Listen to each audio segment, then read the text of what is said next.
আমরা যেটা সমাজ কায়েম করছি, sir sir sir sir sir sir ডাকাত। হ্যাঁ, আরে পুলিশের কনস্টেবল এসআইকে তার ইয়েকে স্যার, ওসিকে স্যার ডাকবে, আপনি কেন ওসিকে স্যার ডাকেন বলেন? আপনি কেন ওসিকে স্যার ডাকেন? আপনি কি ওসির চাকরি করেন? আপনি এসপির চাকরি করেন, ডিসির চাকরি করেন? স্যার তো হচ্ছে একটা জায়গায়, সম্মানের জায়গায়। জনগণ কোনোদিনও অফিসার থেকে স্যার ডাকবেন আর ভাই ডাকবেন। হ্যাঁ, ডিসি সাহেবকে ভাই ডাকবেন, এমপি সাহেবকে ভাই ডাকবেন, এরা আমাদের ভাই। এটা হচ্ছে বৈষম্যহীন বাংলাদেশ। এরা যদি বৈষম্যহীন বাংলাদেশ করতে চায়, স্যার ডাকা নিষিদ্ধ করতে। আমি সব জায়গায় ঘুরে ফিরে আমার নিজের ওষুধ, আমাদের এই সমাজের রোগের ওষুধ, এই পুরো জাতির ওষুধ একটাই, সেটা হচ্ছে আল কোরআনুল কারীম। কথা ঠিক কিনা? এখন এটা তো সহজভাবে আমরা না বললে আবার ঈমান চলে যাবে, সেজন্য বলি। কিন্তু এই বলার পিছনে বুঝিয়ে বলা আর না বুঝিয়ে বলা বেশ কম আছে।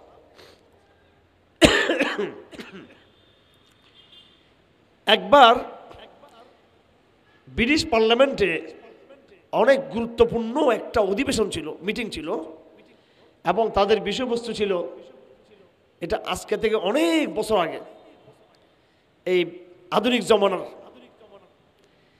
যখন সারা দুনিয়া ব্রিটিশদের রাজত্বের করতলগত। মিশরে ব্রিটিশের রাজত্ব, সৌদি আরবে ইনডাইরেক্টলি তাদের রাজত্ব, ভারতবর্ষ, পাকিস্তান, বাংলাদেশ সব তাদের করতলগত। এদের সারা দুনিয়াতে শক্তি দাপটের শ্বাস রব। ওই সময় ব্রিটিশ পার্লামেন্টে একটা জরুরি অধিবেশন ছিল, মুসলিম উম্মাকে চিরতরে কিভাবে ইতিহাসের সব সময়ের জন্য তাদেরকে কাবু এবং গোলাম বানিয়ে রাখা যায়। এর মধ্যে তারা কিন্তু মুসলিম বিশ্বের অনেক এলাকা তারা দখল করে নিয়েছে, মুসলিম বিশ্বকে অনেক ধ্বংস করেছে, কিন্তু স্থায়ীভাবে কিভাবে মুসলমানদেরকে নষ্ট করা যায় কিয়ামত পর্যন্ত যেন তারা দাঁড়াতে না পারে, মেরুদণ্ড সোজা করতে না পারে। অধিবেশনের মধ্যে সবাই, পার্লামেন্টের এমপিরা সবাই বক্তৃতা রাখলো। সবাই বলতেছে মুসলমানদেরকে ধ্বংস করার জন্য গান বাদ্য লাগাই দেন, কেউ বলতেছে মুসলমানদের মধ্যে নারীর আসক্তি লাগাই দেন, কেউ বলতে মুসলমানদের মধ্যে শরাব, মদ, গাঁজা এগুলোর ব্যবস্থা করেন, কেউ বলতেছে বাইবেলের প্রচার করেন, বেশি বেশি করে মিশনারি বাইবেল খ্রিস্টান হিন্দু প্রচার করা হোক। ব্যাপকভাবে এই প্রস্তাবগুলো দেওয়া হলো। সে ওখানে অনেকগুলো প্রস্তাব আসার পরে এই ব্রিটিশ পার্লামেন্টের যিনি প্রধান ছিলেন, সেই সময় তদানীন্তন সময়ের যিনি প্রধানমন্ত্রী লর্ড গ্লাডস্টোন, ওনার নাম লর্ড গ্লাডস্টোন, ওনার নাম, ওনার সামনে একটা কোরআন শরীফ ছিল টেবিলের মধ্যে। সেই নাপাক হাতে কোরআন শরীফটা ধরে সবার সামনে পুরো পার্লামেন্টে সবার বক্তব্য শোনার পর তিনি যখন সভাপতি ভাষণ দিবেন, এই ভাষণে তিনি সবার প্রতি তিনি কৃতজ্ঞতা আদায় করলেন যে আপনারা সারা বিশ্ব থেকে ইসলামকে নির্মূল করার জন্য আপনারা অনেক সুন্দর সুন্দর প্রস্তাব করেছেন, অনেক ভালো ভালো আপনার প্রপোজাল দিয়েছেন, অনেক দামি দামি পরামর্শ দিয়েছেন। আমি আপনাদের সমস্ত পরামর্শের সাথে ঐক্যমত পোষণ করে বলতে চাই যে আপনারা যা বলেছেন সেটার দ্বারা মুসলমানদের আংশিক ক্ষতি হবে, কিন্তু চূড়ান্তভাবে মুসলিম জাতিকে ধ্বংস করা, বিনাশ করা সম্ভব নয়। কিন্তু আমরা মুসলমানদেরকে অ্যাবসলিউটলি নিরঙ্কুশভাবে সব সময়ের জন্য স্থায়ীভাবে বিনাশ করতে চাই, চিরতরে তাদেরকে মেরুদণ্ডহীন করে ধ্বংস করে দিতে চাই আমরা। আর আপনারা যা প্রস্তাব দিয়েছেন এটার দ্বারা তাদের যে ক্ষতি হবে, মুসলমানদের সামান্য ক্ষতি হবে, সাময়িক, স্থায়ী মুসলমানদের ক্ষতি হবে না। তিনি তখন প্রস্তাব করলেন যে হাতে কোরআন শরীফ নিয়ে বললেন, যতদিন মুসলমানদের হাতে এই কোরআন শরীফ থাকবে কোনোদিন মুসলমানদেরকে পরাজিত করা সম্ভব না।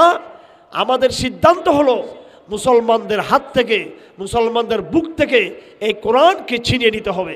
আমার ভাইয়েরা, আজ থেকে ১৫০০ বছর আগে কোরআনে কারীমে আল্লাহ পাক সুবহানাহু ওয়া তাআলা তার নবীজিকে যে কোরআন নাজিল করেছেন, সেখানে আল্লাহ পাক বলেন আউযু বিল্লাহি মিনাশ শাইতানির রাজীম ওয়া ইয়াওমা ইয়া'আদ্দুয যালিমু আলা ইয়াদাইহি ইয়াকুলু ইয়া লাইতানি ইত্তাখাযতু মা'আর রাসূলি সাবিলা ইয়া ওয়াইলাতা লাইতানি লাম আত্তাখিয ফুলানান খালীলা লাকাদ আদাল্লানি আনিয যিকরি বা'দা ইয জাআনি ওয়া কানা আশ-শাইতানু লিল ইনসানি খাযূলা وقال الرسول يا رب إن قوم اتخذوا هذا القرآن مهجورا কিয়ামতের দিন আল্লাহ পাক একটা দৃশ্যের বর্ণনা দিয়েছেন যে মানুষ সেদিন আক্ষেপ আফসোস করে দাঁত দিয়ে নিজের আঙ্গুলকে কামড়াবে এবং সে বলবে আমি কেন আমার বন্ধু বান্ধবদের কথা শুনেছি, আমি কেন আল্লাহর রসুলকে আমি আমার পথ প্রদর্শক হিসেবে আমি গ্রহণ করি নাই। এবং আল্লাহ পাক বলেন সেদিন আল্লাহর নবীজি বিচার দিবেন আল্লাহর কাছে।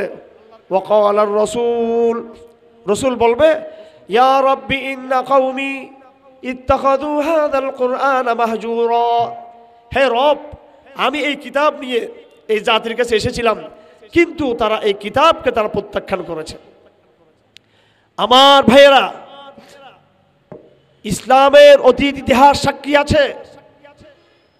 সেই খেলাফতে রাশেদার যুগ থেকে শুরু করে সর্বশেষ ভারতে বাদশাহ আওরঙ্গজেব আলমগীরের জমানার পর পর্যন্ত, এমনকি নবাব সলিমুল্লাহর আমলে এবং তারপরেও তার আরো 50 বছর পর পর্যন্ত পৃথিবীর ইতিহাসে বিভিন্ন জায়গায় রাজনৈতিকভাবে, সামাজিকভাবে, সাংস্কৃতিকভাবে মুসলমানদের মধ্যে কোরআনের প্রতি ভালোবাসা, কোরআনের প্রতি মহব্বত, মসজিদগুলো আবাদ ছিল, মেয়েরা ছেলেরা কোরআনের চর্চা করত।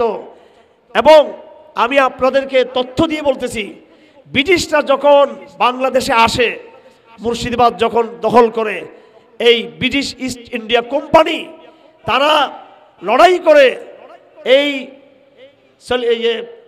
সিরাজউদ্দৌলাকে গ্রেপ্তার করার পর, তাকে মেরে ফেলার পরও ব্রিটিশরা প্রথমে আমাদের ব্যবসা দখল করলো। এরপরে অনেক দিন পর ব্রিটিশরা আমাদের রাজনীতি দখল করলো, ব্রিটিশরা রাজা হয়ে গেল। এই পুরো ভারতবর্ষে সর্বপ্রথম ব্রিটিশ আসছে বঙ্গ অঞ্চলে, বঙ্গীয় অঞ্চলে। ব্যবসা ব্রিটিশদের হাতে, রাজনীতির চাবিকাঠি ব্রিটিশদের হাতে।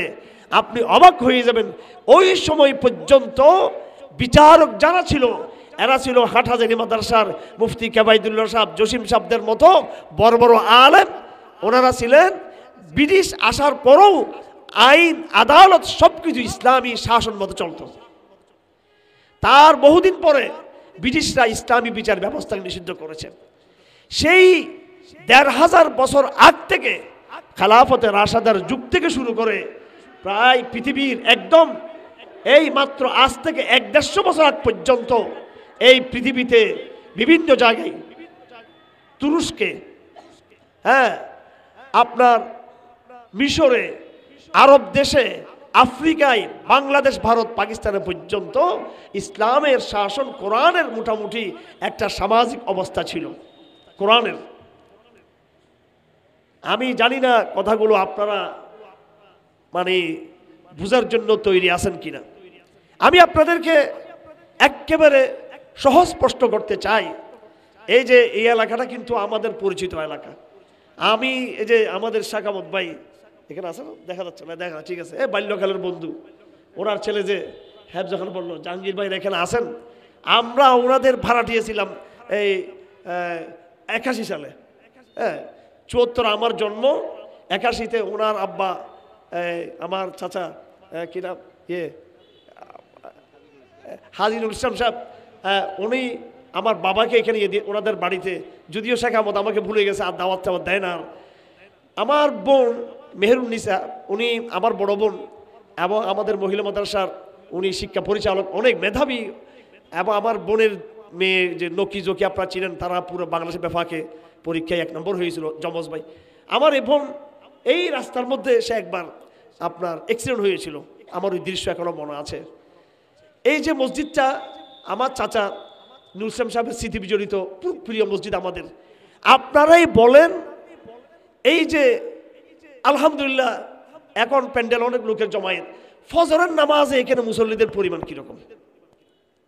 ফজরের নামাজে আজকে জুমার নামাজে যে পরিমাণ মুসল্লি হয়েছে কথার কথায়, তার 3 ভাগের 1 ভাগ মুসল্লি কি ফজর নামাজে হবে? বলেন না। এটা এই মসজিদ কেন, আমাদের লালখান বাজার মসজিদ। এই 81 সালে আমরা লালখান বাজারে একসাথে পড়াশোনা করছি, শুরু করছি। আজকে 2024 সাল, এখনো পর্যন্ত আমাদের জনগণকে আমরা নামাজি বানাইতে পারলাম না। তার মানে হলো এই কোরআনে কারীম কেবল আমাদের সংসদ ভবন থেকে বিতাড়িত হয়েছে তা না, এই কোরআন কারীম আমাদের সংসদ থেকে বিতাড়িত। কথা ঠিক না বেঠিক? এই কোরআন শরীফ আমাদের আইন আদালত থেকে বিতাড়িত। আদালত আছে, আইন নেই, কিন্তু কোরআনের বিচার নেই। সংসদ আছে, আইন তৈরি হচ্ছে, সবকিছু আছে, সংবিধান আছে, কিন্তু কোরআনের বিচার নাই। যুদ্ধটা লাগে অনেক বিশ্ব মিডিয়া, মিডিয়া। এই চট্টগ্রাম বিশ্ববিদ্যালয়, এখানে এমন বড় বড় ইমানদার ব্যক্তির জন্ম হয়েছে। ডক্টর এনামুল হক সাহেব, আপনার অবশ্যই চিনার কথা। ডক্টর মুইনুদ্দিন আহমদ খান এবং আমার আপন খালু ডক্টর প্রফেসর ফজলুদ্দাইয়ান, যারা এখন আছে বিশ্ববিদ্যালয়ে, ওরা তো তাদের ছাত্র হওয়ার যোগ্যতা রাখে কিনা আল্লাহ জানে। আমি যাদের নাম নিলাম, ডক্টর মুইনুদ্দিন আহমদ খান, এই এত বড় বড় ইমানদার, এত বড় বড় দার্শনিক এই বাংলার জমিনে হাটহাজারীর মাটিতে জন্ম হয়েছে এই চট্টগ্রাম বিশ্ববিদ্যালয়। এরপরে সামনে চুয়েট আছে, তারপরে বাংলাদেশের সমস্ত বিশ্ববিদ্যালয়, স্কুল, কলেজ, বিশ্ববিদ্যালয়, কোনো সিলেবাসে কোনো ধর্ম বিষয় ছাড়া সিলেবাসের অন্য কোনো বিষয়ে কোরআন শরীফের একটা আয়াত আমাদের ছেলেরা কোথাও পড়তে পারে নাই। তার মানে এই কোরআন শরীফটা আমাদের শিক্ষা ব্যবস্থা থেকে বাদ। কোরআন বিমুখ শিক্ষা, কোরআন বিরোধী আইন, কোরআন বিরোধী সংবিধান, কোরআন বিরোধী আমাদের অর্থ ব্যবস্থা। আমার ভাইয়েরা, এই ইসমাইল সাহেব আসলে বলিয়েন, চলে আসছে ইসমাইল সাহেব? আচ্ছা, বলে নিয়ে আসেন। মানে ইসমাইল সাহেব যখন উঠে ফেলবেন, উনি আসলে শেষ করবো আমি। আচ্ছা আচ্ছা, নিয়ে আসুন না। আচ্ছা আচ্ছা আচ্ছা, আমার ভাইয়েরা, আমাকে আবার ফিরতে হবে। আমার কথাগুলো কি আপনাদের বুঝে আসতেছে? আপনাদের বুঝে আসতেছে? আমি একটু কথাগুলোকে বেশি একটু হয়তো শহরে থাকতে তো অভ্যস্ত নষ্ট হয়ে গেছে, কথা বলতে বলতে ধাঁচটা এরকম হয়ে গেছে। আমার মাথা ঠান্ডা আছে, আমি জানি মানুষকে কেমনে কথাটা বুঝাইতে হবে, এবং আপনাকে বুঝতে আপনি বাধ্য, আপনাকে বুঝতে হবে। এটা আপনাকে না বুঝলে আল্লাহ আপনাকে ধরবে। এই যে যারা হয়তো নতুন মানুষ, কথাটা মনে হচ্ছে রাজনৈতিক কথা। হুজুর কি শুরু করলো? প্রথমে শুরু করছে ব্রিটিশ এমপিএক্টের কথা দিয়ে, তারপর বলতেছে কোরআন শরীফ সংবিধানে নাই, আইনে নাই, বিচার নাই। আরে বাবা, আমাকে বলেন, আপনারা ঘরে ফজরের সময় আগে যেটা আমরা মক্তবের সংস্কৃতি দেখেছিলাম, আমাদের বোনেরা, আমাদের মেয়েরা কোরআন শরীফ পড়েনি ফজরের সময়? পড়ে না? সবাই পড়ে না? বলেন আপনি, শতকরা কয়জন আমাদের ঘরের লোকরা কোরআন শরীফ পড়ে? আমাদের বাচ্চারা কোরআন শরীফ পড়ে? বলেন, শতকরা কয়জন পড়ে? হয়তো হাটহাজারী অঞ্চলে কিছু অভ্যাস আছে। আমি উত্তরবঙ্গ, গাইবান্ধা, তারপরে এর কি বলে এটাকে, সৈয়দপুর, রংপুর, নীলফামারী, কুড়িগ্রাম সব ঘুরে আসছি, আমি সবগুলো ঘুরছি। কোরআন এমনও আছে ঘরের পর ঘর কোরআন শরীফ নাই ওখানে। মানুষ কাদেনি হয়ে যাচ্ছে, মানুষ খ্রিস্টান হয়ে যাচ্ছে। ইস্কনের প্রভাব, ভারতীয়দের প্রভাব, নাচ গানের প্রভাব, আপনি অবাক হয়ে যাবেন। এই পুরো উত্তরবঙ্গ থেকে শুরু করে একদম ওইদিকে ইয়ে পর্যন্ত, যশোর টসুর এদিকে পর্যন্ত, আপনার কুষ্টিয়া, মানে আলেম শূন্য, মাদ্রাসা শূন্য, ওখানে কোনো রকমের দিনের চর্চা নাই। হাটহাজারী এলাকা, মুফতি ফৈজুল্লাহ জন্ম হয়েছে এখানে, হেফাজতে ইসলামের জন্ম হয়েছে এখানে। আর পুলিশে আমাদের হাঁটু ভাঙছে কিন্তু এই হাটহাজারী থানায়। এখন পুলিশে দেখলে আমাদেরকে এখন উল্টা উড়ে এখন সাত ডাকে। এখন এই ফাজিলগুলো আমাদেরকে হাটহাজারীতে এমন করুণ নির্যাতন করেছে হাটহাজারী থানায়, যেটা মানে অন্য কোনো জায়গায় কল্পনা করা যায় না। তো এটা ইসলামের জাগরণ। আমি চিন্তা করেছি 2021 সালে প্রথম শাহাদাতের লাশ পড়েছে মোদি বিরোধী আন্দোলন, আধিপত্যবাদ বিরোধী আন্দোলন প্রথম হাটাজারি মাদ্রাসার রাজপথে হয়েছে। এই রাজপথ বহু লাশের সাক্ষী, কথা ঠিক কিনা? এই রাজপথ অনেক শহীদদের রক্ত মিশ্রিত আছে এই রাজপথের মধ্যে। সুতরাং হাটাজারি এই রাজপথ, এটা জিহাদের রাজপথ, এটা ইমানের রাজপথ, এটা তৌহিদের রাজপথ। আগামী দিনে এই রাজপথ থেকে ইনশাল্লাহ শরিয়া কায়েমের চূড়ান্ত বিপ্লব আপনাদের এখান থেকে হতে হবে। আমি স্বৈরাচারী হাসিনার পতনের সময় বললাম যে হাটাজারিতে পোলাপান একটু মিছিল একটু বাইর হওয়ার দরকার। তখন হিম্মত করে কিছু পোলাপান বাইর হলো, সবাই লেগে গেছে, হ্যাঁ হাসিনা তো ঠিকই যাবে, ওরা তো ফেরাউন, আমাদের ইমান বিশ্বাস তো হাসিনার দিকে। তখন সবাই ছাত্রদেরকে কাবু করে ফেললো যে এরা কেন এই সময় করলো, অথচ তার 10 দিন পরেই কিন্তু হাসিনা পতন হয়ে গেছে। এবং প্রথম যখন বিপ্লব করে এই হাটাজারি মাদ্রাসার ছাত্ররা গেট থেকে বের হয়ে এরাই কিন্তু প্রথম সূচনা করে এই অঞ্চলের আন্দোলনের। তো যাই হোক, তো এটা ইসলামের জাগরণ হাটাজারি অঞ্চল। আমার বড় আব্বা মুফতি ফৈজুল্লাহ রহমতুল্লাহ আলাই সবাই আপনারা চিনেন এবং জানেন। আলহামদুলিল্লাহ একটা বেদাত মুক্ত একটা এলাকা হাটাজারি, অর্থাৎ আমাদের কওমি যারা আলেম ওলামাদের সাথে আছে। আবার এই হাটাজারিতেই কিন্তু বেদাতের এই কেন্দ্র কিন্তু হাটাজারিতে। কিন্তু আকাবেরদের পুরো বাংলাদেশে হাটাজারিতে যে পরিমাণ বুজুর্গদের জন্ম হয়েছে, নামাজের পরে সম্মিলিতভাবে হাত তুলে এটাকে জরুরি মনে করা, এই কথা যে বেদাত হবে, এটা প্রথম হাটহাজারী থেকে মুফতি ফৈজুল্লাহ রহমতুল্লাহ আলী উচ্চারণ করেছিলেন। আপনি বাংলাদেশে এই এলাকার বাইরে কোথাও গিয়ে কোনো আলেমকেও বুঝাতে পারবেন না। এটা শুধু হাটহাজারী থেকে বোঝানো সম্ভব। তার মানে হাটহাজারী সবার আগে জাগে, অন্যরা পরে জাগে। তো এমন একটা ইমানের জাগরণ, ইসলামের রাজধানী এবং উম্মুল মাদারেস। এখানে আপনি বলেন এই হাটহাজারী এলাকার মধ্যে কয়টা ঘরের তরুণ ছেলেরা ফজর নামাজে জামাত পড়ার জন্য মসজিদে আসে? কয়জন তরুণ বেরিয়ে আসে আমাকে বলুন। এই চট্টগ্রাম বিশ্ববিদ্যালয়ে কয়টা ছেলে নামাজি আপনি বলেন? এই চট্টগ্রাম বিশ্ববিদ্যালয়, এটা আমাদের চট্টলার মাটিতে। এখানকার আমি আমাদের দাওয়াতি কাজ, ইউনিভার্সিটির ছেলেদেরকে নিয়ে অনেক দাওয়াতি কাজ করি আমরা। প্রত্যেকটা বিশ্ববিদ্যালয়ে আমাদের দাওয়াতি ছেলেরা কাজ করে এবং প্রায় বিশ্ববিদ্যালয়ে আমাদের দাওয়াতি মেয়েরাও কাজ করতেছে। এই দাওয়াতি মেয়েরাই আমাদেরকে বলে, আমাদের স্ত্রীদেরকে বলে, আমাদের যে দাওয়াতি প্ল্যাটফর্মে তারা রিপোর্ট দেয় যে কি পরিমাণ তাদের হলে থাকার কষ্ট, বেপর্দা নারীদের, বেপর্দা মেয়েদের অশ্লীলতা এবং বেহায়াপনা, বেলাল্লাপনার। অথচ সেটা হাটহাজারীর মধ্যেই, যেখানে আলেমুল আমাদের এলাকা, ইসলামের এলাকা, কোরআন হাদিসের চর্চার এলাকা। এখানে যদি এই অবস্থার হয়ে থাকে, আপনি আবার কুড়িগ্রাম, তারপরে রংপুর, এরপরে কুষ্টিয়া, তারপরে যশোর, খুলনা, এই সমস্ত অঞ্চলে, সাতক্ষীরা, ওখানকার মুসলমানদের হালত কি আপনি আবার নিজে ভালো করে বুঝতে পারেন। আমার ভাইয়েরা, আমরা সবাই ফিলিস্তিনের কথা বলি। আমি প্রত্যেক মাহফিলে কথাটা বলি, প্রত্যেক মাহফিলে কথা বলি। ফিলিস্তিনের গাজা অঞ্চলের সমস্ত নাগরিক, হামাসের যে এলাকা যুদ্ধবিরতি হয়েছে, এই 1.5 বছর তাদের স্কুল, কলেজ, বিশ্ববিদ্যালয়, মাদ্রাসা, মসজিদ, বিল্ডিং, হাসপাতাল সব ধ্বংস করে দিয়েছে। কথা ঠিক না বেঠিক? 1.5 বছর যুদ্ধের পর কিছুই নাই। তারপর আপনারা দেখছেন যুদ্ধবিরতির পরে হামাস পঙ্গপালের মতো মাটির তল থেকে বেরিয়ে আসছে। কথা ঠিক না বেঠিক? কিসের জোরে? আপনি পারবেন? টিকতে পারবেন? পৃথিবীর সমস্ত দামি মরণাস্ত্র, সমরাস্ত্র, মিসাইল, বোম্বিং এদের উপর ব্যবহার করা হয়েছে।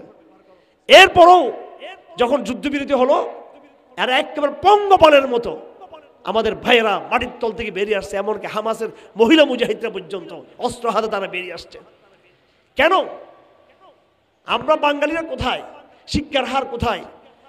আমি ফিলিস্তিনের ভাইদেরকে খুব ভালো করে চিনি। আরব দেশে, এদের সাথে অনেক আমি পেয়েছি ভাইদেরকে। এখনো বাংলাদেশে অনেক ছেলেপেলে হামাসের বিভিন্ন বিশ্ববিদ্যালয়ে তারা পড়াশোনা করে, বিভিন্ন বিশ্ববিদ্যালয়, বিশেষ করে মেডিকেল সায়েন্সে তারা পড়াশোনা করে। অনেক ছেলেপেলে বাংলাদেশে আছে তারা এখনো পর্যন্ত। ওই এলাকার প্রত্যেকটা ছেলে মেয়ে হয়তো ডাক্তার, আর না হয় ইঞ্জিনিয়ার, আর না হয় আইনজীবী, কোনো অশিক্ষিত মানুষ ওখানে নাই, অথবা সে টিচার। কোনো একজন ব্যক্তি আপনি ফিলিস্তিনে পাবেন না যার অনার্স মাস্টার্স করা নাই। একজন ব্যক্তি আপনি পাবেন না। শতকরা শিক্ষার হার এই ফিলিস্তিনের বিশেষ গাজা অঞ্চলে। এটা হলো তাদের দুনিয়াবি যোগ্যতা, দুনিয়াবি স্কিল। আসেন, এই কারণেই কি তারা যুদ্ধে বিজয়ী হয়েছে এই লড়াইয়ে? না, এমন একটা শিক্ষিত জাতি। আমাদের দেশে ছেলে মেয়েদের অহংকার, মেয়েরা সামান্য ইন্টার পড়লে, অনার্সে পড়লে, ওরে বাপরে বাপ, এদেরকে আর পাত্র মানে দুনিয়া তার খুঁজে পাওয়া যাবে না। মানে সে যে কি মনে করে নিজেকে, বাপরে বাপ, বিশাল এক অহংকার আমাদের মেয়েদের ভিতরে। যে একটু পড়াশোনা থাকলে, আর একটু যদি আল্লাহ তাকে যদি কিছু রূপ টুপ দিয়ে থাকে, শিক্ষা রূপ দুইটা মিলে তো উনি তো ব্রিটিশের রানী। মানুষও মনে করবে না এরা। এইসব অহংকার ঢাকা চট্টগ্রামে যারা থাকে, ওর বাপরে বাপ, এটা আপনি কল্পনা করতে পারবেন না। এমনকি গ্রামে, এখানে পর্যন্ত সব জায়গায়। অথচ ফিলিস্তিনরা তোমাদের চেয়ে অনেক সুন্দর, ফিলিস্তিনরা তোমাদের চেয়ে অনেক বেশি শিক্ষিত। কিন্তু এই শিক্ষিত জাতি, এদের খবর কি জানেন? এদের ব্যাপারে একটা পরিসংখ্যান এবং জরিপ চালানো হয়েছিল। জরিপ যে কি পরিমাণ লোক মসজিদে নামাজ পড়ে। তো দেখা গেল জুমার নামাজে যে পরিমাণ মুসল্লি তাদের, ফজর নামাজে, জোহর নামাজও একই পরিমাণ মুসল্লি তাদের। একটু সুবহানাল্লাহ বললেন না, মনে বিরক্ত মনে হয়, মানে কথাগুলো ভালো লাগে না। এখন একটু কাহিনী বললে ভালো লাগবে নাকি? মুফতি ফয়জুল্লাহ চিনেন আপনারা? মুফতি ফয়জুল্লাহ চিনেন? মুফতি ফয়জুল্লাহ হাটাজারি রহমত চিনেন তো? এই তরুণ প্রজন্ম সেটা জানাও না, কি জানবে? হাটাজারি মাদ্রাসার মধ্যেও জানি না এই আলোচনাগুলো আছে কিনা মুফতি ফয়জুল্লাহ রহমতুল্লাহ আলাইহির। আমার নানার বাড়ি হলো মেঘলে। তা আমার মামা হোসেন মামা, উনি মারা গেছেন অনেক আগে, মামিটাও চলে গেছেন দুনিয়া থেকে 2021 সালে। আমার মামির কাছে আমি আলমারির ভিতরে বের করে একটা গোপন ক্যাসেট বের করছি, মামির কাছে গোপন ক্যাসেট। এইটা হলো মুফতি ফয়জুল্লাহর ক্যাসেট। এই জীবনে একটা মাত্র ক্যাসেট গোপন আমার মামা রেকর্ড করছিল, মুফতি ফয়জুল্লাহ সাহেব কীভাবে ওয়াজ করে। মুফতি ফয়জুল্লাহ সাহেব যেভাবে ওয়াজ করে, এটা আমার মামির কাছে অনেক ইয়ে করে খাতিল টাতিল করে, যে কি আগের জমানার আমার বড় আব্বার জিনিসগুলো আছে একটু বাইর করা। তো ওই ক্যাসেটটা তখন তেল দিয়ে ক্যাসেট পুরো হলে একটু আবার রোদে দিয়ে ঠিক করতে হয়। ক্যাসেটটা শুনলাম, এই প্রথম মুফতি ফয়জুল্লাহর আওয়াজ শুনলাম আমি।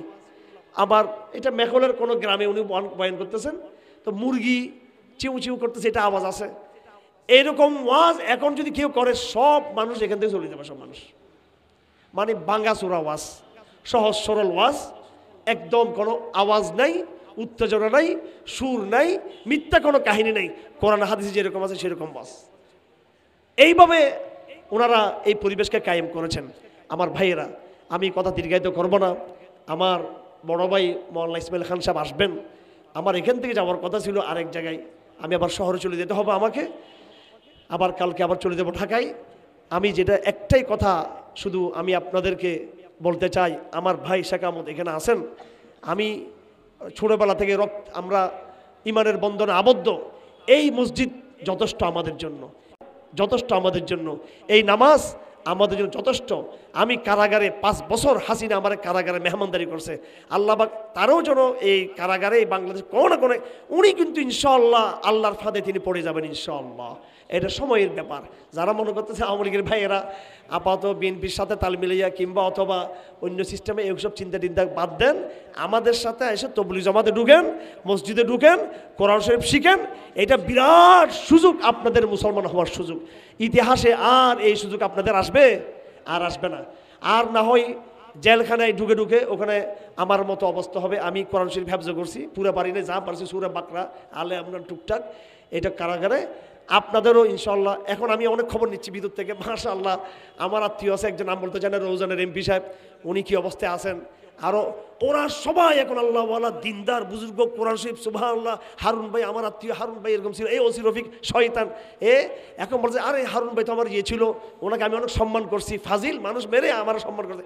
এখন সে সব পুরো, কারণ জেলখানার লতা পাতা সব হচ্ছে হেফাজত ইসলাম আর সব আল কোরআন, এসব আমাদের ওখানে জেলখানা। তো এখন ওখানে কি সব একদম নিরহ মানুষ হয়ে গেছেন তারা সবাই। তো আমরাও চাই তারা ভালো হয়ে ফিরুক, জেলখানা থেকে ভালো হয়ে ফিরুক। আমার ভাইয়েরা, এই কারাগারের জীবনে 5 বছর ছিলাম, প্রথমে 3 মাস, পরে 3 বছর, পর আবার 2 বছর। এই 3 বছরে আমি একটাই কাজ করেছি সবচেয়ে বেশি, সেটা হলো কোরআনটাকে বুঝা, কোরআনটাকে অনুধাবন করা, এটাকে তেলাওয়াত করা এবং কোরআন কি বলতে চাই আগামী রাজনীতি সম্পর্কে সেটা বুঝা।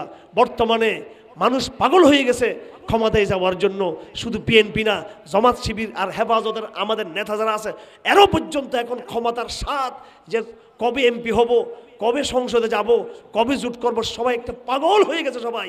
এগুলো আমরা বুঝি, আমি জানি। আমি আমাদের বিএনপিকে কিছু বলবো না, আমি আমাদের ইসলামী দলে যারা আছেন সমস্ত ইসলামী দলকে বলবো, এটা আপনাদেরকে মানাই না, এই রাজনীতি আপনাদেরকে মানাই না। আপনাদের জন্য মানাই কোরআনের রাজনীতি, সুন্নাহর রাজনীতি। মসজিদের চেয়ে বড় রাজনৈতিক কোনো অফিস আমাদের জন্য নাই, কোরআনের চেয়ে রাজনৈতিক কোনো সংবিধান আমাদের আছে নাই, নামাজের মতো এর চেয়ে কোনো বড় কর্মসূচি নাই। আপনি বলবেন এগুলো কি দরবেশি কথাবার্তা, নামাজ বলে রাজনৈতিক কর্মসূচি, মসজিদ বলে আমাদের অফিস, কোরআন বলে আমাদের সংবিধান। আমার ভাইয়েরা, 1500 বছর আগে, 1500 বছর আগে প্রথম ইসলামী রাষ্ট্র মদিনাতে প্রতিষ্ঠা হয়েছিল। কথা ঠিক না বেঠিক? আল্লাহর নবী প্রথম ইসলামী রাষ্ট্র প্রতিষ্ঠা করেছিলেন। এই ইসলামী রাষ্ট্রের প্রথম বুনিয়াদ ছিল মসজিদ। আল্লাহর নবী হিজরত করে যখন মদিনায় আসলেন, সর্বপ্রথম তিনি 3টা কাজ করেছিলেন। তার মধ্যে প্রথম যে কাজ করেছিলেন সেটা হলো মসজিদ নির্মাণ করা। যেদিন মসজিদ ঠিক হয়ে যাবে সেদিন সমাজ ঠিক হয়ে যাবে, রাষ্ট্র ঠিক হয়ে যাবে। আমি বিষয়গুলো আমাদের রাজনীতিবিদদেরকে আমি বুঝাইতে পারি না। আমি আপনাদের হাটাদের অঞ্চলের সবাই আমার আত্মীয় স্বজন, এই শাকিলা ফারজানা, আল্লাহ পাক তাকে আরো মুত্তাকি বানিয়ে দিক। আমাদের কারণে, আলেমদের কারণে তিনি জেলখানে গিয়েছেন। এবং হেলাল, আমার খালতো ভাই, তার মরহুম চাচি, আমাদের আম্মা এবং আমার চাচি, ওনারা আমার বাবার জ্যাঠতো ভাইয়ের ওয়াইফ যিনি ছিলেন আমার চাচি, ওনারা বোন, এক বোন ওনারা। যাই হোক, আমরা চাই আল্লাহ পাক ওনাদেরকে হেদায়েত দান করুন, ওনাদেরকে হেদায়েত দান করুন। আমার আরেক আত্মীয় হলো, আমি জাস্ট বলতে চাচ্ছি সম্পর্কের জন্য, ওনারা ঠিক শাকিলা ফারজানা যেদিন কোরআন ধরবে পুরোপুরি, হেলাল যেদিন কোরআন ধরবে, আর আমার আরেক ভাতিজা হলো এই হুমাম কাদের, এই তরুণ প্রজন্মের ছেলেরা মেয়েরা যেদিন কোরআনকে আঁকড়ে ধরবে, সেদিন ইসলামের ভালো একটা পরিবর্তন আশা করা যায়। কথা ঠিক কিনা? অবশ্যই তারা সবাই মাশাআল্লাহ এখন খুব ইয়ের মধ্যে আছে, সবাই এখন দৌড়ের মধ্যে আছে। আমি দৌড়ে ডিস্টার্ব করতে চাই না। আমি চাই আমার এই ভাই বোনরা ভালো একটা কোনো একটা কিছু তাদের হোক। জানি না সেটা ওদের ব্যাপার, কেউ এমপি হবে, কেউ আরেকটা হবে, এদের ভবিষ্যৎ অনেক উজ্জ্বল। এখন ক্ষমতায় যারা যাব, গিয়ে আমরা কি করব, আমাদের এটা কোরআন শরীফে বলা আছে না নাই? আছে না নাই? আছে না নাই? আউযু বিল্লাহি মিনাশ শাইতানির রাজীম। আল্লাযীনা ইম্মাক্কান্নাহুম ফিল আরদি আকামুস সালাত ওয়া আতাউয যাকাত ওয়া আমারু বিল মারুফ ওয়া নাহাউ আনিল মুনকার।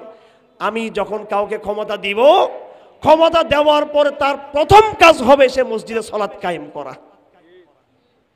দেখছেন, মসজিদে সালাত কায়েম করা এটা রাজনীতির প্রথম কাজ। রাজনীতির কি প্রথম কাজ? এবার আসেন, কেন সালাতের মধ্যে এই বিষয়টা রাজনীতির সাথে সম্পর্ক কি? আমাদের এখন ছেলেরা যারা আন্দোলন করছে, আমি নাম দিছি আবাবিল পাখি, এই ছেলেরা আওয়াজ তুলছে বৈষম্যমুক্ত বাংলাদেশ, বৈষম্যহীন বাংলাদেশ, এটা এখনকার স্লোগান। আর হাসিনার আমলে স্লোগান ছিল উন্নয়নের বাংলাদেশ, তার আগে ছিল ডিজিটাল বাংলাদেশ। তো এখন উন্নয়নের বাংলাদেশ থেকে বৈষম্যহীন বাংলাদেশ। উন্নয়ন, বৈষম্যহীনতা, এই শব্দগুলো মনে রাখবেন, ভালো করে মনে রাখবেন। এই শব্দগুলো খুব দামি শব্দ, খুব ভালো শব্দ। কিন্তু যে পদ্ধতিতে আওয়ামী লীগ উন্নয়ন করেছে আর যে পদ্ধতিতে এরা বৈষম্যহীন বাংলাদেশ চায়, কোনো দিন বৈষম্যহীন বাংলাদেশও তৈরি হবে না, উন্নয়নের বাংলাদেশও তৈরি হবে না। উন্নয়নের বাংলাদেশ তৈরি করতে হলে ইসলামের 2 নম্বর বিধান জাকাতকে কায়েম করতে হবে। বৈষম্যহীন বাংলাদেশ কায়েম করতে হলে জাকাতের বিধান কায়েম করতে হবে। সালাত যখন এখানে নামাজ পড়তে ঢুকবে, এমপি সাহেব, মন্ত্রী সাহেব, এলাকার ডিসি, এসপি, ওসি, হাটাদের মধ্যে শেখুল হাদিস, আর এলাকার সাধারণ তরুণ, কৃষক, শ্রমিক, অশিক্ষিত সবাই এক কাতারে কিন্তু নামাজ পড়তেছেন। ইসলাম হলো 5 ওয়াক্ত, 5 টাইম।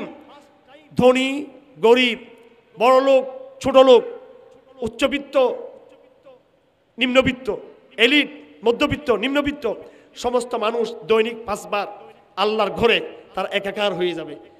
কোনো বড় লোক ছোট লোক থাকবে না। তারপরে আমরা যেটা সমাজ কায়েম করছি, সার সার সার সার সার সার ডাকাত। হ্যাঁ, আরে পুলিশের কনস্টেবল এসআইকে তার ইয়েকে সার, ওসিকে সার ডাকবে, আপনি কেন ওসিকে সার ডাকেন? বলেন, আপনি কেন ওসিকে সার ডাকেন? আপনি কি ওসির চাকরি করেন? আপনি এসপির চাকরি করেন, ডিসির চাকরি করেন? সার তো হচ্ছে একটা জায়গায়, সম্মানের জায়গায়। জনগণ কোনোদিনও অফিসারদেরকে সার ডাকবেন না, ভাই ডাকবেন। হ্যাঁ, ডিসি সাহেবকে ভাই ডাকবেন, এমপি সাহেবকে ভাই ডাকবেন, এরা আমাদের ভাই। এটা হচ্ছে বৈষম্যহীন বাংলাদেশ। এরা যদি বৈষম্যহীন বাংলাদেশ করতে চায়, সার ডাকা নিষিদ্ধ করতে হবে। যাই হোক, মসজিদের নামাজ এটা মানুষের ভিতর থেকে পরিবর্তন নিয়ে আসে। এইভাবে যখন আমাদের মসজিদগুলো আবাদ হয়ে যাবে, আমাদের এবং মসজিদ যখন কোরআন যখন তেলাওয়াত হবে, এই চট্টগ্রাম বিশ্ববিদ্যালয় আপনাদের কাছে আছে।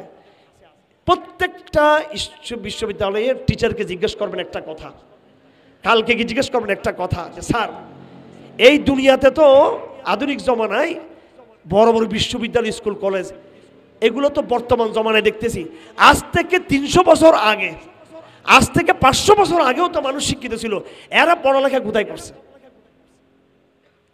কথা বুঝবেন।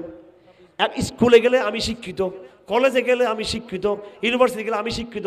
200 বছর আগে, 300 বছর আগে স্কুল ছিল, কলেজ ছিল, বিশ্ববিদ্যালয় ছিল, অক্সফোর্ড ছিল, কেমব্রিজ ছিল, হ্যাঁ, হার্ভার্ড ছিল, হ্যাঁ ছিল, গির্জা হিসেবে ছিল। কি হিসেবে ছিল? গির্জা হিসেবে ছিল। সারা দুনিয়াতে শিক্ষার প্রাণ কেন্দ্র ছিল মুসলমানদের মসজিদ আর খ্রিস্টানদের গির্জা। এই দুটাকে কেন্দ্র করে আর ইহুদিদের যে এই উপাসনালয়, এই ইহুদিরা তাদের উপাসনালয়ে, মুসলমানরা তাদের মসজিদে, খ্রিস্টানরা তাদের গির্জায় তারা শিক্ষা গ্রহণ করেছে। সেখানে ধর্মীয় শিক্ষা, বিজ্ঞান শিক্ষা, অঙ্ক শিক্ষা, সব কিছু মুসলমানরা ধর্মীয় প্রতিষ্ঠানে, মসজিদে, খ্রিস্টানরা তাদের ধর্মীয় প্রতিষ্ঠানের মাধ্যমেই দুনিয়াতে শিক্ষার বিপ্লব ঘটেছে। আর বর্তমানে স্কুল, কলেজ, বিশ্ববিদ্যালয়ের এক প্রজন্ম তৈরি হয়েছে, এরা শিক্ষিত হয়ে এখন মসজিদকে তারা আর মানে না। অথচ তাদের বাপদাদা 14 গোষ্ঠী আজ থেকে 200-300 বছর আগে এরা বিজ্ঞানী হয়েছে, শিক্ষিত হয়েছে, আলেম হয়েছে, মুহাদ্দিস হয়েছে, জ্যোতিষবিদ হয়েছে, বড় বড় তারা দার্শনিক হয়েছে। মসজিদে বসে, কেউ মসজিদে নববীতে বসে, কেউ হারাম শরীফে বসে, কেউ কর্তবার মসজিদে বসে, কেউ বাগদাদের মসজিদে বসে, কেউ কুফার মসজিদে বসে, কেউ মিশর মসজিদে বসে। এবং আপনারা জানেন গত কয়েকদিন আগে এই দামেস্কের রাজধানী, সিরিয়ার রাজধানী দামেস্কে আমাদের মুজাহিদ ভাইয়েরা সেখানে প্রবেশ করেছে। এই আল জামিউল আমাউই, এটা ছিল উমাইয়া আমলের সবচেয়ে প্রধান বিশ্ববিদ্যালয় ছিল এই মসজিদটা। লম্বা মসজিদ, হাজার হাজার ছাত্র এই মসজিদে তারা ক্লাস নিয়েছে। সেই মসজিদ, যে মসজিদ আমাকে জ্ঞানী বানালো, যে মসজিদ আমাকে শিক্ষিত করলো, যে মসজিদ আমাকে সম্মানিত করলো, এখন বর্তমান ছেলেরা আর মসজিদে আসে না। এখন বলে যে আমি শিক্ষিত। তোমার শিক্ষিত হয়ে কি লাভ হবা? তুমি এখনো ঢিলাও শিখো নাই। তোমরা স্মার্ট সেন্ট ব্যবহার করো, ঠিক আছে, তোমার গায়ে সেন্ট আছে, কিন্তু তোমার চেনের নিচে তো পেশাব টপ টপ করে পড়ছো, তুমি তো ঢিলা ব্যবহার করো নাই। তুমি না পাক, ইউ আর স্মার্ট, বাট তুমি কিন্তু না পাক। কিন্তু তোমার স্মার্ট গিরি লাভ কি? তুমি অপবিত্র তুমি। হ্যাঁ, তোমার মিসওয়াক করা তোমার ইয়ে নাই। আল্লাহর রসুল আমাদের মিসওয়াকের তালিম দিয়েছেন। যাই হোক, এগুলো সুন্নতের বিষয়, অনেক বিষয় আল্লাহর রসুলের। আচ্ছা, এই সবগুলো সুন্নতের আলোচনা যদি আমরা করি, এক একটা সুন্নত বিজ্ঞানের নামটা ব্যবহার করে আধুনিক শিক্ষিত লোকেরা, কিন্তু নামটা ব্যবহার করে বিজ্ঞানী দাবি করে, কিন্তু বিজ্ঞানসম্মত জীবন যাপন করে মোল্লারা। ঠিক না বেঠিক? হুজুরদের স্বাস্থ্য দেখবেন, সকালবেলা আপনি হাটাজারি মাদ্রাসার পোলাপানদেরকে দেখবেন সবাই জাগ্রত হয়ে গেছে, ঠিক না বেঠিক? আর চট্টগ্রাম বিশ্ববিদ্যালয়ে নাক ডেকে তারা ঘুমাচ্ছে। এবার বিজ্ঞান বলুক, ফজরের সময় ঘুমানো এটা বিজ্ঞান নাকি ফজরের সময় জাগ্রত হওয়াটা হচ্ছে বিজ্ঞান? হাটাজারি মাদ্রাসায় আগে কীরকম ছিল জানি না, এখন জানি না। আগে দেখতাম আসরের পরে ভাত দিত। কিসের পরে? আসরের পরে ভাত। এগুলো দেখে আমি শহরে থাকতাম, আমি বলতাম কি একটা খেত মার্কা অবস্থা, আসরের পরে খানা দিচ্ছে পোলাপাইনদেরকে, এটা কোন ধরনের অবস্থা? কারণ রাত 11টায় খাবেন, 12টায় খাবেন, এটা হচ্ছে শহরের স্মার্ট ভাব। এটা শহরে গিয়ে দেখবেন ঠাং ঠাং ঠাং ঠাং রাত 12টা পর্যন্ত। অথচ বিজ্ঞানের বই খুলে দেখুন, ব্রিটেনে গিয়ে দেখুন, আমেরিকা গিয়ে দেখুন, সবাই তারা একমত, রাতের খাবার যত তাড়াতাড়ি খাবেন ততই সেটা স্বাস্থ্যসম্মত। রাত যত গভীর হবে খাবার তত বন্ধ করতে হবে। তো বিজ্ঞানের দাবি ওরা করে আর বিজ্ঞানের চর্চা হয় হাটাজারিতে। এরকম প্রত্যেকটা উদাহরণ। আমাদের মাদ্রাসার ছেলেরা ঢিলা ব্যবহার করে, ঢিলা। এটা দেখে শহরের লোকরা আরেক ঘৃণা, আল্লাহ এরা টিস্যু পেপার নাই, আহা গরিব ছেলে ফেলে কীরকম একটা, কেমন একটা পশ্চাৎপট, কেমন অবস্থা, হ্যাঁ এরা অবৈজ্ঞানিক। আর বিজ্ঞানের লোকরা শহরের টিস্যু পেপার করে, আমরা করি। এবার আসেন মাটির ঢিলা, মাটি পাথর ব্যবহার করে নিজের ময়লা পরিষ্কার করা, এটা বিজ্ঞান নাকি টিস্যু দিয়ে ময়লা পরিষ্কার করা বিজ্ঞান? কারণ এই প্রত্যেকটা টিস্যুতে কিন্তু কি আছে? এখানে জার্ম আছে, পয়জন আছে, জীবাণু আছে, আছে না নাই? আছে না নাই? এটা জীবাণু দেয়, জীবাণু শোষণ করে না। মাটি জীবাণু ছড়ায় না, মাটির জীবাণু টানে। মাদ্রাসার এতিম ছেলেটা কিছু মনে করবেন না, একটু পাশার তলা দিয়ে এভাবে যে করে, ঢিলা করে, তো তারপরে জীবাণু বেরিয়ে আসছে, ওর কিন্তু অর্শরোগ হবে না, কিন্তু আর ময়লা চলে আসছে এখানে। আর আপনি এটা দেখে বলছেন আল্লাহ এটা কি পাথর টাথর এগুলো।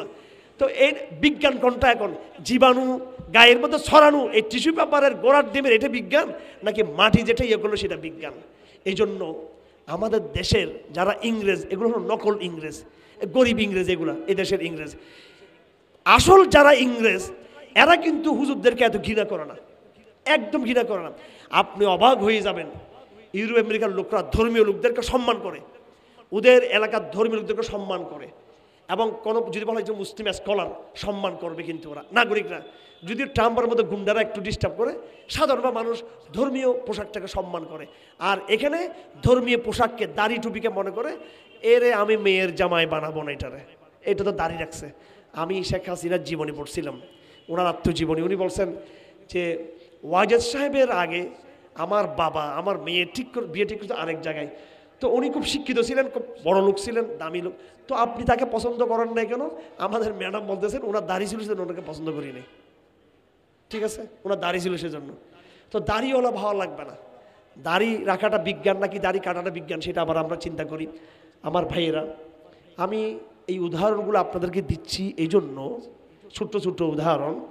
অর্থাৎ কোরআনের কথা বললে, মসজিদের কথা বললে আমরা নতুন একটা বাংলাদেশ গড়ে তুলতে চাই, নতুন বিপ্লব গড়ে তুলতে চাই। এবং কোনো রাজনীতিবিদ, কোনো দল সত্যিকার একটা বৈষম্যহীন বাংলাদেশ, একটা সত্যিকার ইনসাফের বাংলাদেশ কারো পক্ষে উপহার দেওয়া সম্ভব। আপনারা কেউ আওয়ামী লীগ করতেন আগে, এখন একটু চুপচাপ আছেন, পর আবার সুযোগ মতো আবার করবেন। আর অনেকে এখন বিএনপির করতেছেন। হ্যাঁ, যেই যে দল করি না কেন, কিন্তু আপনার বিএনপির পরিচয়ের আগে, আপনার আওয়ামী লীগের পরিচয়ের আগে আপনার মূল পরিচয়টা হলো আপনি মুহাম্মদুর রাসূলুল্লাহ সাল্লাল্লাহু আলাইহি ওয়াসাল্লামের দল করেন, আপনি তার উম্মত, কথা ঠিক কিনা? সুতরাং আপনাকে বিভিন্ন দল বিভিন্ন ইয়েতে ডাকবে, কিন্তু সবার আগে আপনি সেই দলের কর্মী হিসেবে আপনি তাদের উপর চাপ সৃষ্টি করুন যে আমার দলে কোরআনকে যেন বাস্তবায়ন করা হয়। এই বিষয়টা আপনাকে চাপ দিতে হবে, আপনাকে এই কাজ আপনাকে করতে হবে। আমার কাছে আওয়ামী লীগ বিএনপির কেউ আসলে আমি তখন দল ছাড়তে বলি না, আমি তাকে বলি তুমি তোমার দলে থেকে তোমার আওয়ামী লীগকে দাওয়াত দাও, তুমি বিএনপি থেকে বিএনপিকে দাওয়াত দাও, চাপ তৈরি করো, চাপ সৃষ্টি করো। আমার ভাইয়েরা, কোরআন ছাড়া, সুন্নাহ ছাড়া, নামাজ ছাড়া খেলাফত এবং সুন্দরটা রাষ্ট্র প্রতিষ্ঠা সম্ভব নয়। আমি আপনাদেরকে একদম 1 মিনিটে আমার কথা শেষ করে দিচ্ছি। আসুন একটা দীর্ঘ লড়াইয়ের জন্য আমরা সবাই প্রস্তুতি গ্রহণ করি। পারবো তো সবাই? আমরা প্রথম লড়াই করব আমাদের সাথে, আমাদের পরিবারের সাথে, আমার নিজের সাথে। হিম্মত করে এই প্রথম লড়াইয়ে, যুদ্ধে আমি নিজের নফসকে পরাজিত করে ফজরের নামাজ গণহারে তরুণরা মসজিদে পড়ার চেষ্টা করবে ইনশাআল্লাহ। 2 নম্বর আমার লড়াইটা হবে পুরো বাংলাদেশে মসজিদ কেন্দ্রিক, কোরআন কেন্দ্রিক একটা সমাজ বিপ্লব আমরা ঘটাবো ইনশাআল্লাহ। যারা যেখানে আসি মসজিদকে তৌহিদের দুর্গ বানাবো, কোরআনের দুর্গ বানাবো, এবং আগামীতে চূড়ান্ত একটা সফল শরিয়ার বিপ্লবের জন্য আমরা সামাজিক বিপ্লবের ক্ষেত্র তৈরি করবো ইনশাআল্লাহ।